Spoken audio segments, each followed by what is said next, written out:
Dear viewers, a very good evening to all of you.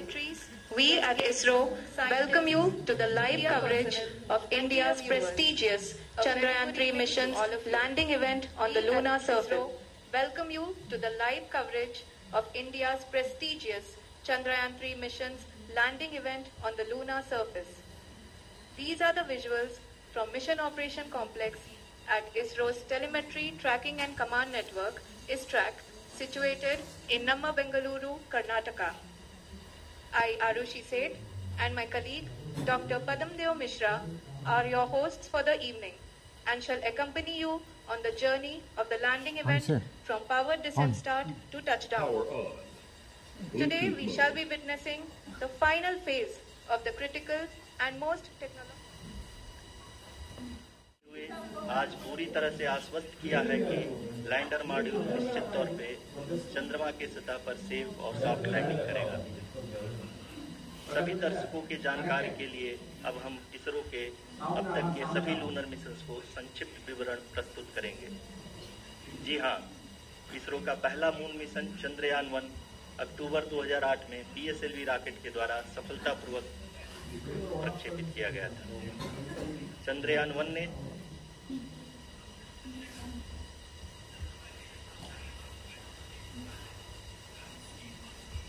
चंद्रमा के सतह पर पानी की खोज करके पहले ही इतिहास रच चुका है।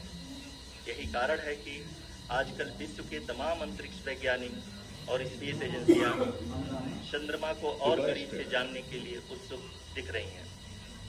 अगर हम बात करें चंद्रयान-2 की, जो इसरो का दूसरा मिशन है, जुलाई 2019 में इसरो के सबसे ताकतवर रॉकेट LVM-3 द्वारा सफलतापूर्वक प्रक्षेपित किया गया था और आज भी लगभग 4 साल बाद यह चंद्रमा के 100 किलोमीटर के सर्कुलर ऑर्बिट में घूमते हुए बहुत ही उत्तम क्वालिटी का डेटा प्रदान कर रहा है। मिशन की आयु 1 साल निर्धारित की गई थी, परंतु LVM-3 द्वारा बहुत ही सटीक इंजेक्शन और मिशन मैनेजमेंट की वजह से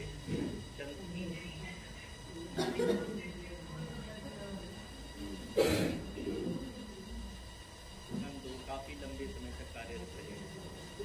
अब तक चंद्रयान-2 चंद्रमा के लगभग सभी भागों का चित्र ले चुका है।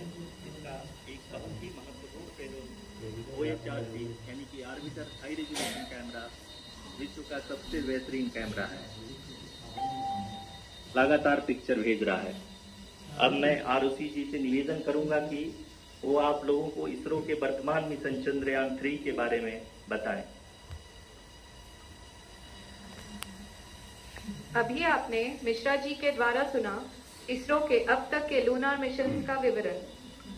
अब चलते हैं towards Chandrayaan-3, the follow-up mission of Chandrayaan-2, which has been designed to accomplish our mission goals. The primary objective of Chandrayaan-3 mission is the demonstration of safe and soft landing on the lunar surface. This demonstration is a critical aspect for ISRO's future interplanetary missions. In addition to this, the mission objectives also include demonstration of roving capability and conduction of in situ scientific experiments on Moon's surface. Carried on the shoulders of India's heaviest rocket LVM-3 on the 14th of July, Chandrayaan-3 was placed in the precise elliptic parking orbit of size 170 by 36,500 kilometers. ISRO, in its mission plan of following the incremental trajectory approach, carried a total of 5 earthbound maneuvers. The fifth apogee raising maneuver, which took place on the 25th of July, placed the spacecraft in an orbit of 250 by 1,27,000 kilometers. At the early hours of 1st August, the translunar injection was carried out, after which the composite module began the final leg of its long journey of nearly 3,84,000 kilometers for its rendezvous with the Moon. The TLI was a key step in the mission, enabling the spacecraft to escape Earth's gravitational pull and travel to the Moon. An orbit of 288 by 3,69,328 kilometers was achieved at the end of the translunar injection.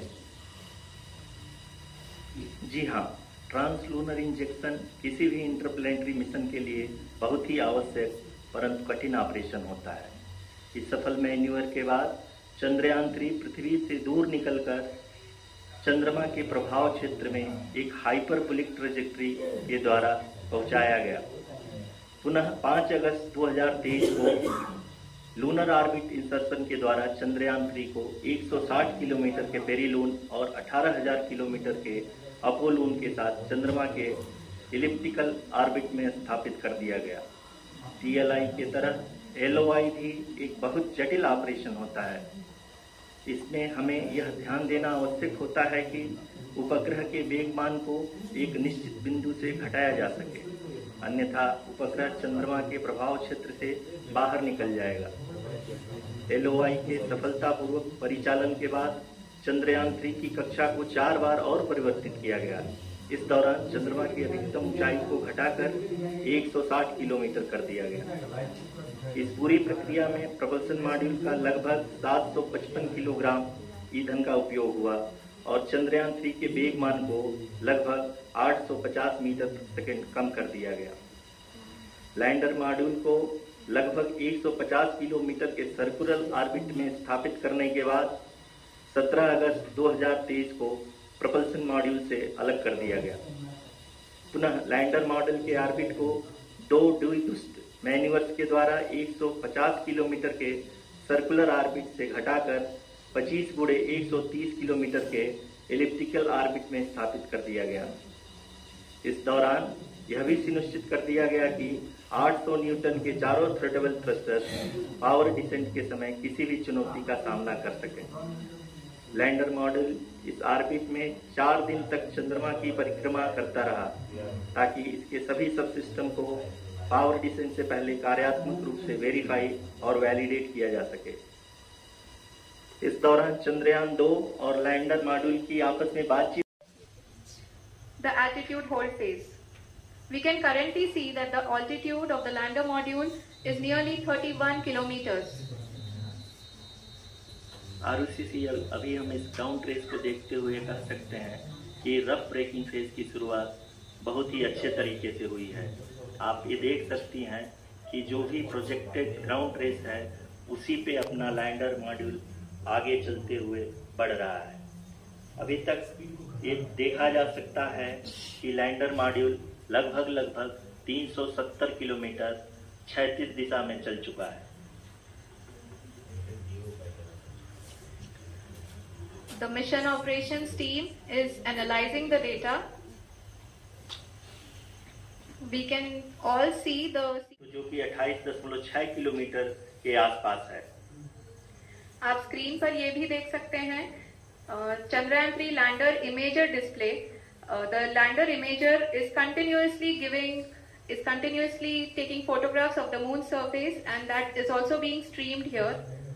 Currently, the horizontal velocity has been brought down, and the distance traveled is 574 kilometers. The current altitude is 27 kilometers, as can be seen on the screen.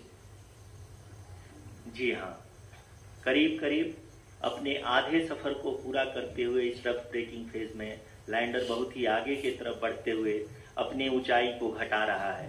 अगर अब बात करें तो of the lander module moving towards the moon's surface. The current altitude is nearly 15.2 kilometers and the distance traveled is 754 kilometers. We can also see the image that the lander imager camera has been providing. जी हाँ, इस rough breaking phase के दौरान 800 Newton के चारों throttle engine अपने कार्य को पूरी तरह से अंजाम दे रहे हैं और लैंडर के हॉरिजॉन्टल वेलोसिटी को लगातार कम कर रहे हैं। अब तक लैंडर लगभग अपने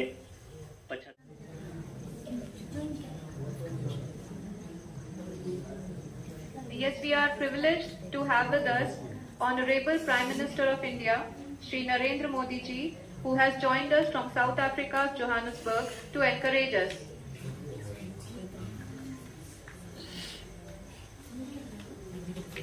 जी हाँ, आप ये देख सकते हैं एल्टीट्यूड होल्ड फेज भी बहुत ही आसानी से लैंडर फेज ने पार कर लिया है। We are very close to the moon's surface, nearly 2.6 kilometers as we can see.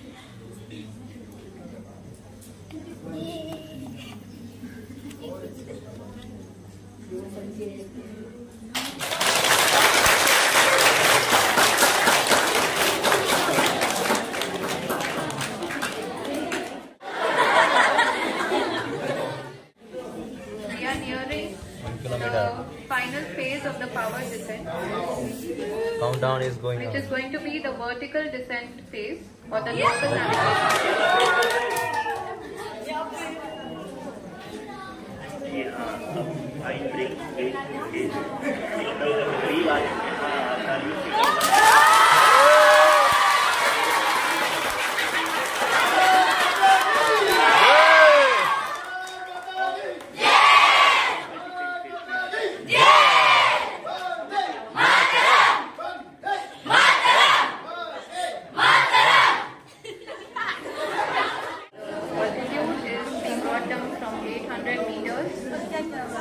And we are nearing and approaching the lunar surface.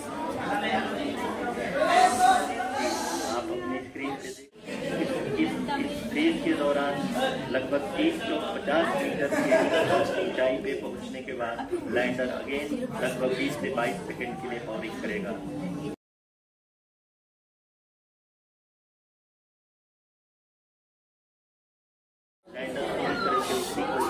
Follow कर रहा है। इस समय हम लगभग 200 मीटर की हाइट से भी कम आ चुके हैं।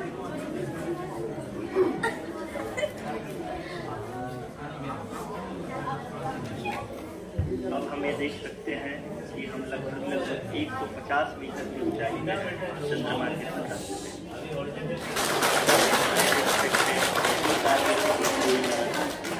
Very good signature for the lander. आप ये देख सकते हैं कि लैंडर की ऊंचाई लगभग 65 मीटर के आसपास बची हुई है।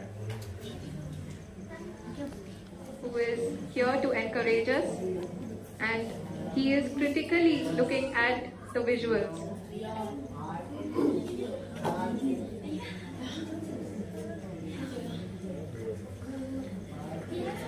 जी हाँ,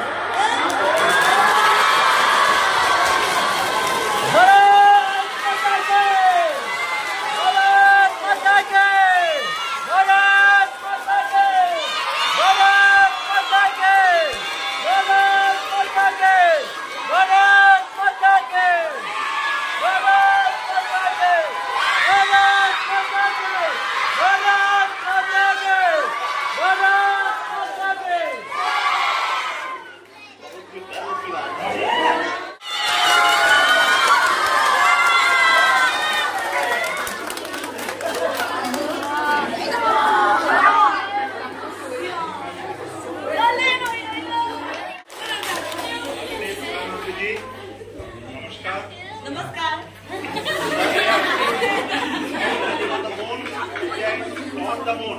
Okay, now listen. Sir, I request our मेरे प्यारे परिवारजनों, जब हम अपनी आंखों के सामने ऐसा इतिहास बनते हुए देखते हैं तो जीवन धन्य हो जाता है। ऐसी ऐतिहासिक घटनाएं राष्ट्र जीवन की चिरंजीव चेतना बन जाती है। ये पल अविस्मरणीय है। ये क्षण अभूतपूर्व है। ये क्षण विकसित भारत के शंखनाद का है। ये क्षण नए भारत के जयघोष का है। ये क्षण मुश्किलों के महासागर को पार करने का है। ये क्षण जीत के चंद्र पथ पर चलने का है।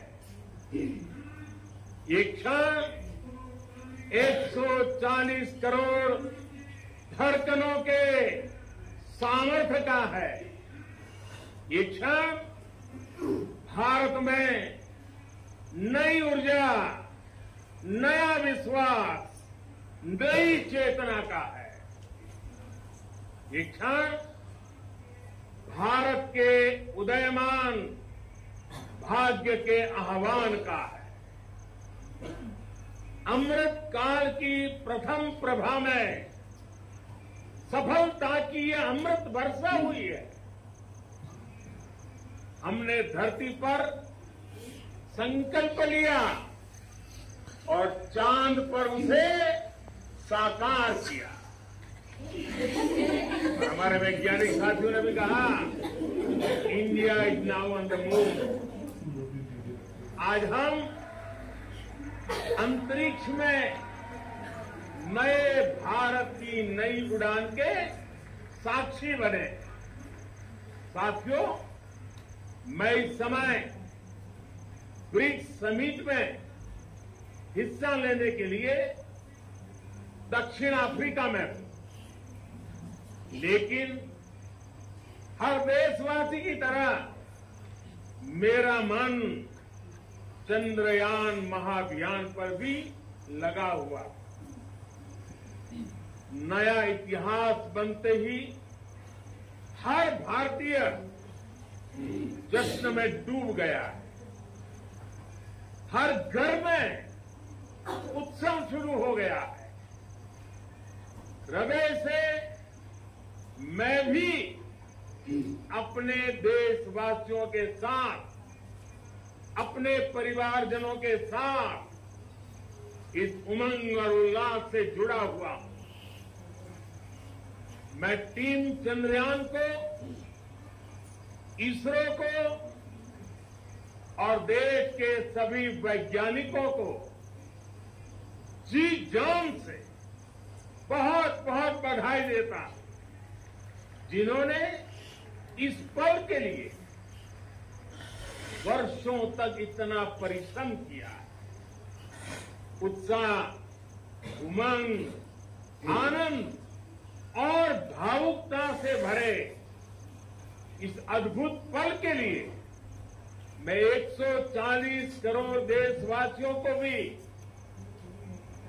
कोटि कोटि बधाइयां देता हूं।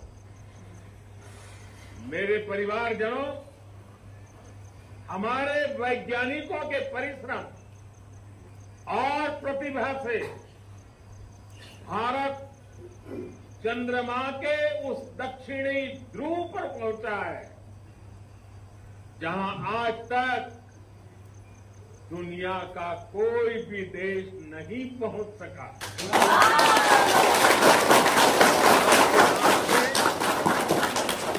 चांद से जुड़े मिथक बदल जाएंगे, कथानक भी बदल जाएंगे और नई पीढ़ी के लिए कहावतें भी बदल जाएगी। भारत में तो हम सभी लोग धरती को मां कहते हैं और चांद को मामा बुलाते हैं। कभी कहा जाता था, चंदा मामा बहुत दूर के हैं। चंदा मामा बहुत दूर के हैं। एक दिन वो भी आएगा जब बच्चे कहा करेंगे, चंदा मामा बस एक टूर के हैं। Friends, on this joyous occasion, I would like to address all the people of the world, the people of every country and region. India's successful moon mission is not just India's alone. This is a year in which the world is witnessing India's G20 presidency. Our approach of One Earth, one family, one future is resonating across the globe. This human-centric approach that we present and that we represent has been welcomed universally. Our moon mission is also based on the same human-centric approach.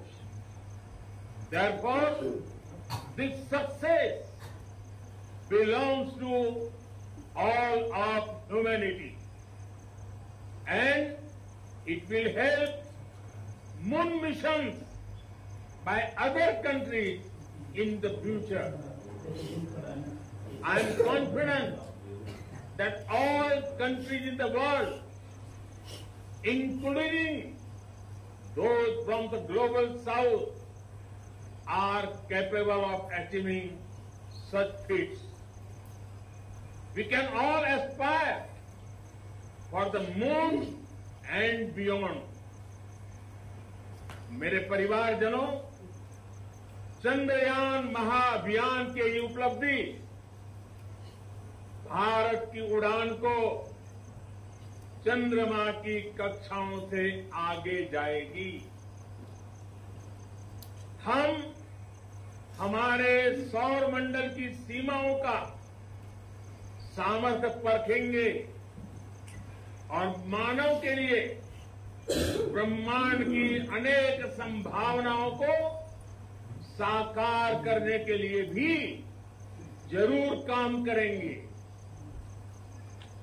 हमने भविष्य के लिए कई बड़े और महत्वाकांक्षी लक्ष्य तय किए। जल्द ही सूर्य के विस्तृत अध्ययन के लिए ISRO Aditya L1 mission launch करने जा रहा। इसके बाद शुक्र भी इसरो के लक्ष्यों में से एक है। गगनयान के जरिए देश अपने पहले ह्यूमन स्पेस फ्लाइट मिशन के लिए भी पूरी तैयारी के साथ जुटा है। भारत बार बार ये साबित कर रहा है कि sky is not the limit. साथियों, साइंस और टेक्नोलॉजी देश के उज्जवल भविष्य का आधार है। इसलिए आज के इस दिन को देश हमेशा हमेशा के लिए याद रखेगा। यह दिन हम सभी को एक उज्जवल भविष्य की ओर बढ़ने के लिए प्रेरित करेगा। ये दिन हमें अपने संकल्पों की सिद्धि का रास्ता दिखाएगा। ये दिन इस बात का प्रतीक है कि हार से सबक लेकर जीत कैसे हासिल की जाती है। एक बार फिर देश के सभी वैज्ञानिकों को बहुत बहुत बधाई और भविष्य के मिशन के लिए ढेरों शुभकामनाएं। बहुत बहुत धन्यवाद।